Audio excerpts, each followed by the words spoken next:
Alright, this week I'm going to do something slightly different. Now, normally I won't usually will be getting into tabletop role playing games, but as you can see today, I'm taking a sidestep to talk about a board game called Hero Quest. This is something I got back into is way back in the early '90s as a kid.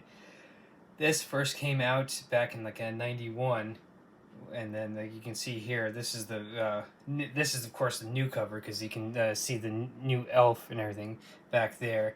So this is the new version of this that has been recently released. Now, when this one was first released back in the early '90s, it did have two expansions, and so the cover is relatively the same, but except for the minor character differentiation they did with, as you can see, the elf is the only thing really different and everything. So this is pretty much today. I'm going to go over the basics on like the first role of like the first in a sense the first two expansions and like the original game. So as you can see here, you got this was like the first one of the first expansions for it, Kellar's Keep. That was one of the first expansions for it, and the other one being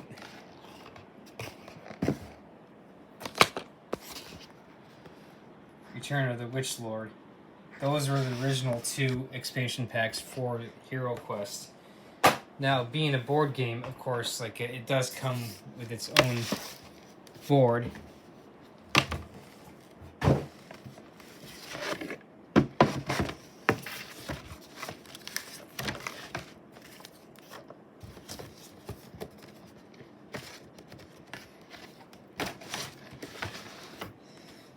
And as you can see, it actually takes up quite a bit of space and everything.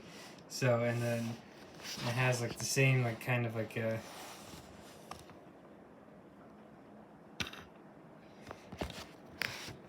so this is pretty much the same board that was used way back in the early '90s version. So with this, you also do get figurines. So for instance, you get these red characters to kind of accentuate your hero characters. And now eventually we'll be getting into the more recent expansions since it's re-release with this, and with the it increased popularity. There has been a couple character expansions, and plus there's been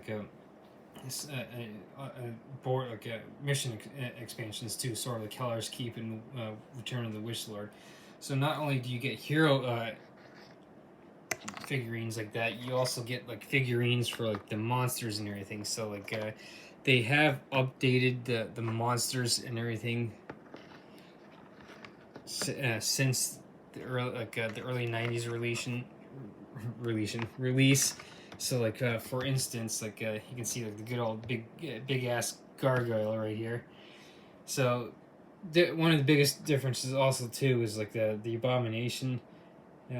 Back in the early creation, they had the ones that were called I call them femurs, and spelled just like the bone, FEMUR. So you also have skeletons, mummies, zombies, the abominations. You had death knights and gargoyles and orcs, and of course little ass goblins. So you had figurines for your enemies as well, and what's nice is that they're basically color coordinated. Now you could, if you're into it, actually paint them and everything, but as they are right now, they are color coordinated, so you can differentiate between the enemies and the heroes. And of course, you also have a unique type of dice and everything to go with this game. So it has a different being a board game. Unlike D&D or Pathfinder or any role playing game, you don't necessarily have to be as in depth. So your dice are slightly different. So for instance, the skulls are used for in a sense a so-called successful attack, and you got defense, and little shields for defense, and like so it kind of works like a different concept than like the role-playing games, but it's a little simpler. So like, what it does is also it comes like with these like little cards that lets you do like be able to tell like what you can do for your actions and everything. And of course, like on the back, like it has like the actual Hero Quest insignia. So they got cards like this that let you know what you can do for each of your in a sense your turn. So they do give you in a sense character cards. Like for instance, like the main characters, like you can see, they do give you like the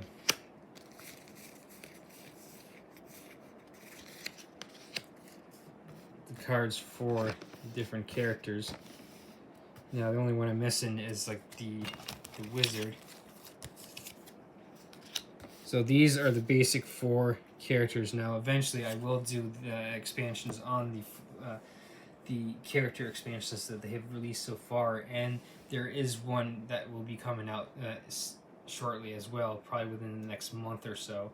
And that I know Avalon Hill has recently announced 2 more expansions, which once they'll come out, like I'll eventually get to those and everything. So of course those are like a little while away. So between then and now, I'll get through the expansions for this. Plus, I'll get through like my usual like flip throughs of other books and everything. So, the way the system works is like you got like attack dice and defend dice. So like getting back into like the dice and everything. So like the skulls like you roll how many dice per attacker. So like for instance like the dwarf here you can see has 2 attack dice. So you like roll 2 attacks and you roll against a creature's defense or whatever. So they have character cards for the monsters as well, as you can see, and here's like the abomination, like I said earlier, which is the one of the differences between this and the older one. So like the older one, instead of the abomination here, you have like the femur. So how this works is you have like I said, the attack dice, the defend dice. So your attack, when you attack, you use your attack dice, and when you're defending, you use the defend dice. They actually have body and mind points. So like as you can see here, like the barbarian and the dwarf, these two are your primarily melee combat oriented characters. So they have higher body points, and that in a sense, think of Dungeons and Dragons. Those are like your health points, and like your mind points are like in a sense like your ability to cast spells and everything. So like you can see here, like, for instance, the wizard has like a high mind of 6, was him cast spells. Now the elf is kind of like a go-between. You could, in a sense, consider them like a equivalent to like a sorcerer in the D&D campaign, because they can use combat weapons, but they can also cast spells. In the base Hero Quest in a sense campaign setting, the elf can pick like an element of one element of like a spells, while the wizard can pick 3 elements. So like for instance with the spells, you have like the 4 elements that you can see here. Like you have 3 spells for earth, 3 spells for water, and then 3 spells for air and fire. So and then it gives like the descriptions of like each of the actual spells that you can cast. So I mean I'm kind of going through them relatively quickly. My fingers are getting in the way of the text, but like for instance like this one, sleep, you can cast this, and like when you flip it over, you can see, okay, this is part of the water spells. So like the way they differentiate the spells here is like with the two spellcaster classes, in essence, the elf and the wizard. The elf gets one of those elements, and the wizard gets the other 3. And so those are your spellcaster characters. So you get the spells cards, character cards, monster cards, with the base the base game itself. And so like you also get like more cards too. So like for instance like one of the greatest things about not only like role-playing games, but also like a board game like this, which is like fantasy, just like Dungeons and Dragons, is you got treasure cards. So you got like a whole slew of treasure cards. So like each time like you're in one of these rooms, you can search for treasure. So like for instance, like you can see here you find like some jewels. You like can find potions that give you special abilities, gold, like potions of healing.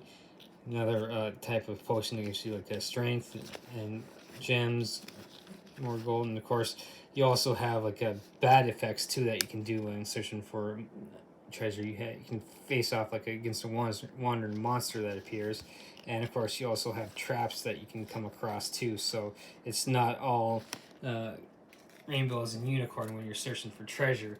So you do have that element of danger as well with the hazards and the wandering monsters. Now the enemies, there are some enemies like the in the expansion, the Witch Lord, and like you find that like a lot of like special characters, they have access to spells, so they have access to what's known as the dread spells. So and you can see like they have like the artwork here for the back, so they can in a sense think of this as like a chaotic or evil magic type of deal. So it's the same kind of concept of like the like for instance the ball of flame here. They have like the dread spell that the enemies can use, but also with like the fire spell and the fire element for the heroes, they also got this. So like you got several different types of like dread spells that like I said, that special monsters can use that they can't. So you do have like your like spellcaster enemies as well. So there's like more cards that you get, and each unique enemy has their own like in a sense spells that they can cast, and of course like, for the most part those are kind of like unique characters, and like you might only find one, maybe two per quest and everything. So like you also got like what's also equipment cards. You can see like it gives an artwork of like actual like swords, axes, and like a weapon rack, and so these ones actually give you descriptions of like the weapons and stuff that you can pick up along, and weapons, armor, plate mail, long sword, helmet. So basically stuff that you can pick up through like your quest of going through the board, or you can actually buy in between adventures and everything. So like they give like you can see here like you can buy a staff in between adventures or quests as they are called for 100 gold, or you could quite possibly come across one of these in like your search through rooms and everything. And of course they also have like special equipment called the artifacts. So these are like kind of like unique weapons and armors and potions and stuff that you can come across. So like for instance, you have a specific unique armor that you can and weapon that you can come across, and like also I'll have stuff that the wizards and spellcasters can use. So it's not just for the combat characters of the dwarf and the barbarian. So they got unique, in a sense, the artifacts are the unique items that the characters can come across. And of course, like it does also come with like for the DM, or like who plays Zargon in this instance. So Zargon's the big bad evil guy. So you're Zargon, which is the equivalent to, like I said, the DM. So you do have these quest books. So this is the original quest book, and so like it does have like the initial like text, like introduction to it, and like of course it's got nice little artwork that you can see that they use, and for the, in a sense, the DM screen, they also have like that you get for it too. So like and of course you got the actual quests and everything that like you can go through. And so there's like in this one, in the initial base product, there's a good 14 quests that you can do. You can go through it, and of course near the end they also have like a blank sheet where you can like in a sense photocopy this and do in a sense your own dungeon, so you don't necessarily need to buy the expansions. But I would say like the expansions are definitely well worth it, because as a kid we did go I remember we went through like the actual these quests themselves, and we got into like the Return of the Witch King, which, and of course, like in the expansions, they also have like a quest books for the expansions. So like you in each one of these, you get like an additional like 10 quests or so. So like you do get the additional quests when you buy the expansions. So like the Return of the Return of the Witch Lord is 10 quests, and of course, like in the back, they also have like a new descriptions of stuff that you can artifacts and items that you can get. So like each one of those expansions also expands upon like the base artifacts and equipment that you can get. So they got like even like it. So I guess, for instance, like the spell scrolls that you can like that's and different types of like. Of course, I'm probably showing some from the other expansions as well. So like, but the same kind of concept and everything. So like, you do get like more artifacts, more potions, more types of treasures that you can get. So that's another thing that you get, and of course, like you do have like the character sheet itself, which like probably should have done earlier on. So it lets you like name of who you are, the character you're actually playing, and like it lets you write down like the base stats and everything. So like for instance, like if you're playing the elf, you'd write everything out for the elf, like the attack dice, defend dice, mind, body. Lets you keep track of like your hit body points or your hit points while you're in combat. Lets you write down how much gold and other potions like, and of course you can circle the ones that you complete and everything. Unless you write down weapons and armor, because weapons and armor will increase like your attack and defend points and everything. So you do have like a whole like in the base, it does come with like the whole like a slew of like a character sheets, so like you can run through it multiple times with multiple different groups. So, and of course, like with those, you can also photocopy too, and or you could use a blank sheet of paper. It's all up to you and how you want to run it. So, also with like a board game wouldn't necessarily be complete without the actual like furniture, and like so for instance like here like you can see like an open door, the desk, and of course like a good old the fireplace, and of course there's really like not a whole lot of room in this one, so like you can see how well that they actually fit in the hexagons. So in other videos I've heard that like they've gone from like the actual squares here, they actually went from like 15/16 of an inch to actual whole inch, so that these could actually fit better in the squares and you not get much like overlap. Like you can see like with the lines between the two rooms, you're not getting as much overlap with the doors, so that way your figurines can fit better into each of those squares type of deal. So like I said, it wouldn't be complete without furniture. Now like for instance the expansions like the Return of the Witch Lord, for instance, you do get like in a sense unique tiles that you can use for this actual expansion, and like it's the same concept with like the Keller's Keep. So you get more tiles and stuff that you can put like across the board. So like for instance, like I'll show like in a sense like the actual throne room, like you could put like instead of doing like normal middle room, you can do like in a sense like a throne room type of deal with this. So it gives you like more options as well. And so like what's great though is like each expansion also gives you, as you can see like in the box, gives you more monsters. It's pre-packaged and everything. So each one gives you even more monsters for the game. So, like I said, I've gone over like the basic, good old like that's the good old the Hero Quest board game, and I've gone over like the first two expansions for it, the Keller's Keep and the Return of the Witch Lord. Those were the ones that were first released way back in the early '90s, and now it's since been re-released and there have been several more expansions since then, and those ones I will eventually get into. So I just wanted to do a quick overview of like the at least the traditional Hero Quest board game, of like the base model, or like the base game with the actual Hero Quest, and then the original two expansions with like Kellar's Keep and the Return of the Witch Lord.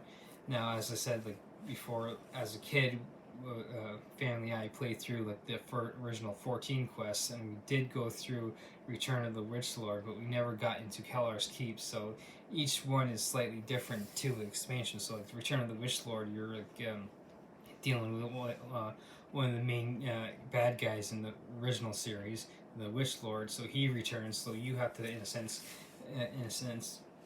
chase after him and beat him. And of course, with Kellar's Keep, as a kid, that was the one we didn't get into. But Kellar's Keep is pretty much like the concept of that is like you are, in a sense, rescuing the king type of deal. So you go through like an old dwarven stronghold called Kellar's Keep, and you're trying, in a sense, trying to rescue the king from a siege that Zargon and his forces have placed upon them when they go into like this keep and everything. So it's kind of like the concept of in the Two Towers, when the Rohirrim go to Helm's Deep. It's in a sense kind of that concept where like the king's defending them and his himself and his subjects in like that type of fortress, and you the heroes are trying to go out and like find an escape route and trying to help them defeat in a sense the bad guys in that scenario. So for this week, like I said, like this was an introduction to a board game called Hero Quest that initially as a kid I had gotten into, and I've recently I got back into, and I do plan on like eventually getting into like doing this with a bunch of people or friends and or people running campaigns on like at one, if not two, of the local gaming stores that we have here. So like this is just kind of like a sidestep to kind of showcase a board game that I had fun with as a kid, and I look forward to doing again. And eventually, like primarily I will be doing tabletop role playing games. Every now and then I will branch off into board games, and as well as card games. So one of the card games that I'll probably be getting into is called Marvel Overpower. So I'll eventually get to that. So like but I might most likely be getting back to the usual flip through books next week. So I just wanted to highlight like a board game this week, so that way like you have people do have other options that they can get into other than tabletop role playing games, because not everyone is necessarily into the TTRPGs. They're more into board games. So every now and then I'll do something like this where I showcase something different. So that this is just kind of the start off the board game series, to kind of introduce people to something different other than like the normal TTRPGs that I'll be doing, especially the flip throughs for the books and stuff.